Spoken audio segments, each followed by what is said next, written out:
Hello guys. तो आज हम डिस्कस करेंगे वोमिटिंग, जो कि डाइजेस्टिव सिस्टम का सेकंड पार्ट है। इससे पहले हम जॉन्डिस देख चुके हैं लास्ट वाली वीडियो में। चलिए तो इसमें देखते हैं क्या कह रहा है ये। इसमें कह रहा है कि it is a rejection of stomach content through the mouth. जाहिर सी बात है, ये कह रहा है कि जो भी स्टमक का जो भी कंटेंट है, स्टमक कंटेंट में कुछ भी हो सकता है, फूड भी हो सकता है, वाटर भी हो सकता है, या फिर कुछ भी अनअब्सॉर्ब्ड चीज़ हो सकती है जो कि अभी आगे फर्दर इंटेस्टाइन में नहीं गई है। तो वो भी जितने कंटेंट्स होता है वो थ्रू द माउथ, तो बाहर जा रहा है वो थ्रू द माउथ, उसी को वोमिटिंग कहते हैं। फिर सेकंड पॉइंट में कह रहा है कि reflex action is controlled by vomit centre in the medulla. ठीक है, अब इसमें एक दो वर्ड आए हैं। दो वर्ड कौन से? एक तो रिफ्लेक्स एक्शन है, एक है मेडुला, और तीसरा वर्ड इसमें जो है वोमिट सेंटर। वोमिट सेंटर ये भी बहुत इंपॉर्टेंट है कि वोमिट सेंटर किसको कहते हैं, ये भी कोई क्वेश्चन बन सकता है नीट एग्जाम में। तो रिफ्लेक्स एक्शन बेसिकली होता है क्या कि इनवॉलंटरी होता है, ठीक है, खुद से ही होता है, अनप्लान होता है, ठीक है। दूसरी चीज़ वोमिट सेंटर है कि वोमिट सेंटर कहाँ कह रहा है, मेडुला। तो मेडुला क्या है, वोमिट सेंटर है, तो ये भी एक क्वेश्चन हो गया। मेडुला होता क्या है, बेसिकली यहाँ पता ही है, मेडुला जो है एक it's a part of brain. और जैसे कि हमने पढ़ा है, आगे हम चैप्टर में पढ़ेंगे कि मेडुला कौन से पार्ट का होता है, हाइंड ब्रेन का होता है। हमारे इसमें जैसे कि एनसीईआरटी में 3 पार्ट में इसको ब्रेन को डिवाइड किया गया है, fore brain, mid brain and hind brain. तो उसी का जो पार्ट है वो मेडुला है, ठीक है। मेडुला के तो अलग एक दो काम और भी हैं, जैसे कि रेस्पिरेशन को कंट्रोल करना, ठीक है, और कार्डियोवैस्कुलर सिस्टम को कंट्रोल करना। और इसी तरह कि वोमिट सेंटर का जो वोमिट सेंटर भी मेडुला ही है इसका। कहने का मतलब है कि जो सेंटर है वोमिट का, जहाँ से वोमिटिंग अर्ज हो रही है, वही मेडुला है इसका, वोमिट सेंटर, ठीक है। इसके बाद कह रहा है कि feeling of nausea precede vomiting. तो इसमें क्या कह रहा है, कैसी फीलिंग आएगी वोमिटिंग से पहले, जैसे जी मचलाना हो गया, ठीक है, अनकॉन्शियस सा थोड़ा फीलिंग सा हो गया, तो उसको कह रहा है कि प्रिसीड करेगी वोमिटिंग, ठीक है। चलिए आगे देखते हैं। इसके बाद आता है डायरिया। तो डायरिया किसे कहते हैं? बेसिकली डायरिया जो होता है ना, आम भाषा में जैसे हम कहें कि लूज मोशन, ठीक है, लूज मोशन को कहते हैं। चलिए इसमें देखते हैं क्या कह रहा है। Abnormal frequency of bowel movements and increase liquidity of faecal discharge called diarrhoea, ठीक है। कहने का मतलब क्या है कि एबनॉर्मल मतलब कि जो नॉर्मल नहीं है, abnormal frequency of bowel movements and increase liquidity. कहने का मतलब है जो भी डिस्चार्ज हम करते हैं, जो उसका मूवमेंट है और उसमें लिक्विडिटी, तो कहने का जो कि लिक्विड ज़्यादा अमाउंट में आ रहा है फीकल डिस्चार्ज में, उसी को डायरिया कहते हैं, ठीक है। फिर इसके बाद में कह रहा है एब्जॉर्प्शन ऑफ फूड रिड्यूसेस। जब लूज मोशन होगा तो फूड एब्जॉर्प्शन भी कम हो जाएगा, ठीक है। चलिए आप आगे देखते हैं। इसके बाद फोर्थ डिसीज़। फोर्थ डिसीज़ जो आती है, एक तो आती है आपकी कॉन्स्टिपेशन, और लास्ट में जो आती है वो आती है इंडाइजेशन, ठीक है। तो इंडाइजेशन से पहले हम कॉन्स्टिपेशन देख लेते हैं। तो चलिए कॉन्स्टिपेशन में देखते हैं क्या कह रहा है।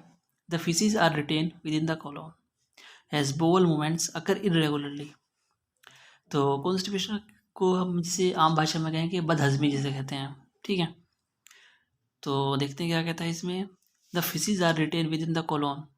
तो जो भी वेस्ट मटेरियल है, एक्सक्रीटरी प्रोडक्ट है, ठीक है, जो हज कॉलोन में ही रह जाता है। तो जो बोल मूवमेंट्स होता है, ठीक है, वो अगर इरेगुलरली, मतलब कि कोई भी अगर पेशेंट है, ठीक है, अगर जैसे डॉक्टर, अगर आप किसी को ट्रीट करेंगे तो पेशेंट आपको बताएगा कि डॉक्टर साहब कॉन्स्टिपेशन हो रहा है, तो आप नेक्स्ट क्वेश्चन ये होगा कि आप वॉशरूम कितनी बार, कितने टाइम्स जा रहे हैं आप। तो वो कहेगा कि डॉक्टर साहब हम मैक्सि इन अ विदन डे 2 से 3 बार हम जा रहे हैं, ठीक है। तो हम इरेगुलरली आ रहे हैं, एक बार में नहीं हो पा रहा है बिल्कुल क्लियर, लेकिन हम इरेगुलरली जा रहे हैं, 3 to 4 times in a day जा रहे हैं, तो उसी को हम कॉन्स्टिपेशन कहेंगे, ठीक है।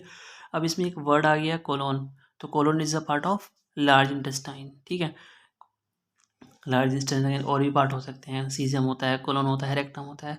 इसके बाद में एक और आता है, एनल कैनाल आता है, और एक लास्ट में जो होता है वो होता है एनस। एनस जो होता है वो अलग पार्ट है, ठीक है। तो कोलोन, रेक्टम, एनल कैनाल, उसके बाद में लास्ट में क्या आता है, एनस आता है, ठीक है।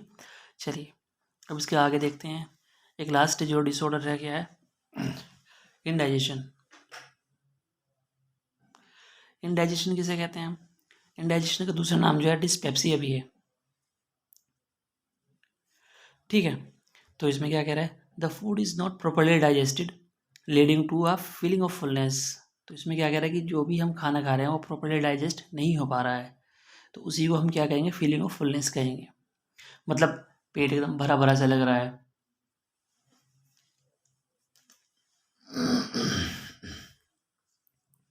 तो इसके कॉजेज देख लेते हैं। कॉजेज किसे कहते हैं? सबसे पहला कॉज जो है वो इनएडुकेट एंजाइम सिक्रेशन। तो इनएडुकेट क्या होता है, नॉट प्रॉपरली इनफ, मतलब इनफ नहीं, जितनी मात्रा में एंजाइम सिक्रेशन होना चाहिए उतनी मात्रा में नहीं हो पा रहा है। सेकंड कॉज क्या है, एंजाइटी, घबराहट वगैरह कह सकते हैं हम इसको। और तीसरा है कि फूड पॉइजनिंग। फोर्थ है over eating. And last one जो है वो है स्पाइसी फूड। स्पाइसी फूड मतलब वही जो आजकल हम ज़्यादा स्पाइसी चीज़ें खाते हैं, जैसे कि ज़्यादा कोलेस्ट्रॉल, ज़्यादा ऑयलिंग होने हो जाता है, तो उसकी वजह से कोलेस्ट्रॉल वगैरह ही बढ़ जाता है। आगे आप पढ़ेंगे जब हम MBBS में चले जाएंगे, तो इसी से ही ये जो जितनी चीज़ें हैं NCERT बेस ही हैं, जितनी भी मैंने इसमें लिखी हैं, जितने पॉइंट हैं, तो उतना आगे हमें पढ़ने की ज़रूरत नीड नहीं है। तो इतना पॉइंट टू पॉइंट अगर हम याद रखेंगे तो हमारा क्वेश्चन बिल्कुल कंप्लीट एकदम ठीक हो जाएगा, ठीक है। तो सबसे पहले क्या कहा, 5 कॉज हैं इसमें। इनएडुकेट एंजाइम सिक्रीशन है, फिर दूसरा सेकंड है एंजाइटी, थर्ड है food poisoning, fourth over eating, spicy food. तो अगर हम पहले याद रख लें इनएडुकेट एंजाइम सिक्रीशन, ठीक है, हम इसको anxiety, food poisoning, over eating, spicy food, इसका फर्स्ट लेटर देखते हैं, AFOS। तो इसमें हम एक अगर ट्रिक बनाएं तो इस ट्रिक से हम ऐसे याद कर सकते हैं, SOFA, ठीक है। तो ये SOFA क्या बन गया है, सोफ़ा, ठीक है। एस से क्या हो जाएगा, स्पाइसी फूड हो गया। O से क्या हो जाएगा, ओवर ईटिंग हो गया। F से क्या हो जाएगा, फूड पॉइजनिंग हो गया। A से एंजाइटी हो गया। और जो सबसे इंपॉर्टेंट है पहला पॉइंट, वो हमें याद ही रखना पड़ेगा, ठीक है, इनएडुकेट एंजाइम सिक्रेशन, ठीक है। Okay, thank you.